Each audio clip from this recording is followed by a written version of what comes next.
Kahit busy mommy ka, you still deserve to feel fresh and confident. Church day ngayon, kaya mag-get ready with me muna tayo. Start tayo with my go-to serum. Dermo Republic 10% niacinamide plus hyaluronic acid. Ang gusto ko dito, super lightweight lang siya at hindi malagkit.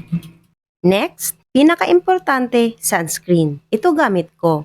YouGlow Babe Sunscreen SPF 50 PA+++. Kahit nasa bahay ka lang or lalabas saglit, kailangan mo pa rin ito. Ang gusto ko dito, lightweight din siya. Hindi pwedeng mawala ang sunscreen kasi investment na to sa skin natin.